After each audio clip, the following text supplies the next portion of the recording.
Nurturing leads is one of the most challenging things when it comes to running great, I mean truly great ads. And that is the key separator, is being able to nurture a lead. There are so many times that people run ads on Facebook, on Google, on all different omni-channel, and they say to themselves, it didn't work. But 9 out of 10 times, they did not have the proper things in place to nurture the leads through the funnel to the closing table.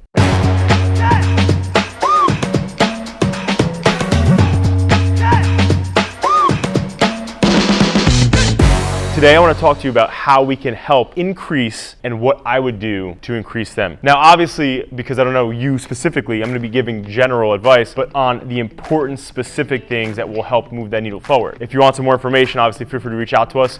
We always got your back. But now when it comes to lead nurturing, let's start with Facebook and Instagram. When you're running ads on Meta, one of the most important things to identify is what is your competitors doing and offering that you are not? Is it a price point? Is it a service add-on? Is it just a bigger brand and people know them more than you?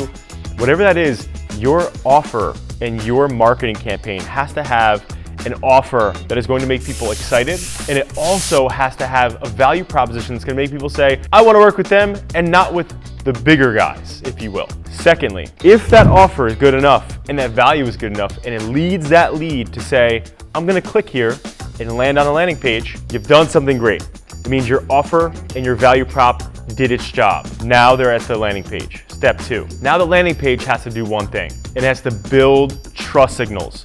If somebody doesn't know you or your product or your service, that means they're going to have natural skepticism, which of course, even as an advertiser, as a business owner, you can understand you've been in that position. So it's your job to build that landing page to have a sufficient amount of trust signals. Here are a few that I will name. One is, who knows you? When I say that, I mean, have you been featured in any magazines? Have you been in any cool things? Do you work with some really cool people in the industry? What are you proud of? What are your trophies? That's where the who knows you and the validation of accreditation, if you will, steps in. Because it shows people, oh, you've been featured in this magazine or this publication in this industry. They must be serious. Oh, they're working with this person in town that I know. If that person trusts them, hey, then I can. That's a trust signal. Secondly is happy customers or clients. If you just have written testimonials on your website, they are not validated. People look at them and say, they BS this is not real. So it's your job to make sure that you get video. And I know it's difficult sometimes, but it's worth it. Getting video content of your customers, of your clients, and showing them being extremely happy with your product or service. Now short, maybe under a minute. You know, if you want to go a little bit higher, it's okay, but keep it as little as you can in that video of the customer testimonial. But what it's doing is validating happiness. And when people see and they build that trust signal, it really helps them develop a little more trust in your product or service. But again, the landing page is there to do one thing: build a strong trust signal, obviously in a couple, but also build a major call to action. So that landing page needs to build trust signals and then tell me what to do next. And too often of times, people don't have a good call to action on their websites or landing pages.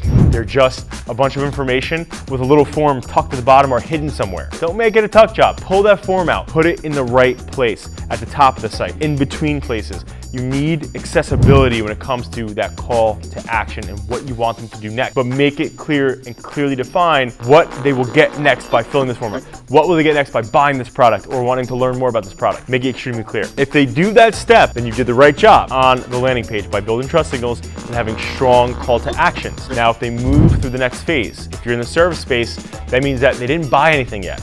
It means they're still lingering. They're waiting to book an appointment with you, waiting to book a call. So the next step here is nurturing that dang lead. So if you don't use things like Calendly or auto schedule bookers, right? Like Calendly, which I love, big fan of Calendly. The next step here would be for you to put some automation into it, okay?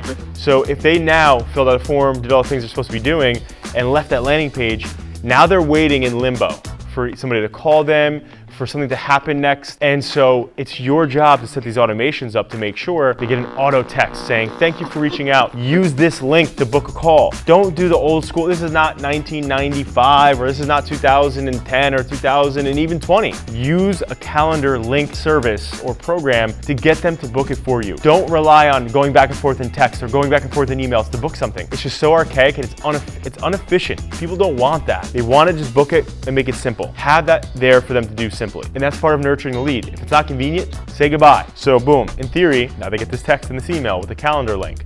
Great, they book. Now, in most cases, they don't show up, which stinks. It's like, hey, you chose this time. You set up all the alerts and reminders for them to get before the call, and in most cases, what happens? They still don't show up. So now what do? You have to have them in drip sequences. So if they don't move forward in your CRM, you have to make sure they get different drips and different sequences. So if they booked a call but didn't show, now they're gonna get a text message about not showing for the call and tailoring it to getting on another call. Same with an email. And if they don't answer that text, then they get other text messages showing value, showing customers being happy, showing excitement, wanting to get them on the call. These are important things that help you nurture the lead. Realistically, you should be nurturing a lead past 60 days, well into 90 days, if you do it the right way. If you're just texting them saying, hey, you didn't join the call, what the heck? Hey. No, add value. Give them free advice. Give them free things to get them to the call.